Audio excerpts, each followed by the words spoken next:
Instead of making them less anxious, let's make them better at being anxious. From outbursts in the classroom to meltdowns at home, chances are you've seen the effects of untreated childhood anxiety. But there's new hope to stop these behaviors before they become extreme and out of hand. Researchers tell Valley News Team's Veronica Marshall parents hold the key. Paige Olson is a mother of one with another on the way. So she says she welcomes parenting tips. I'm always open to new ideas with parenting. But a new study shows she has more power than she thinks. Dr. Eli Leibowitz says when it comes to helping children respond to life's challenges like anxiety and stress, it's parents who have the most power and influence. In his most recent study, Leibowitz had about 50 children with anxiety get therapy for 12 weeks. A different set of 50 parents also met with therapists to learn how to implement a program called SPACE. So when parents are showing their children both of those things, I understand and I get it on the one hand, but I also know you can cope.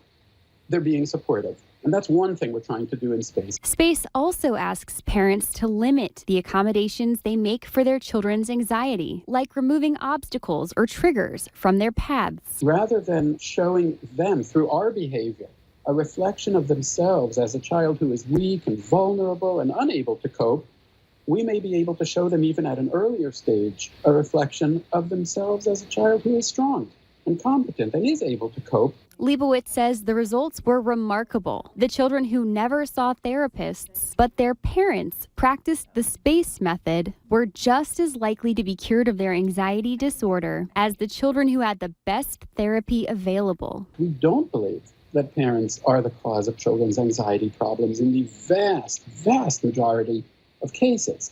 What we do know, however, is that when a child is anxious, it's natural for them to look to their parent to help them to feel better. Giving local parents new tips and new hope for happy and healthy lives for their little ones. I think it's valuable. I mean, I find myself practicing that at times. So I would love more parenting tips, always open to that. In Fargo, Veronica Marshall, Valley News Live. Confronting childhood anxiety isn't only beneficial for individual families. Leibowitz says the costs of untreated anxiety are staggering, and they can be felt throughout the entire community.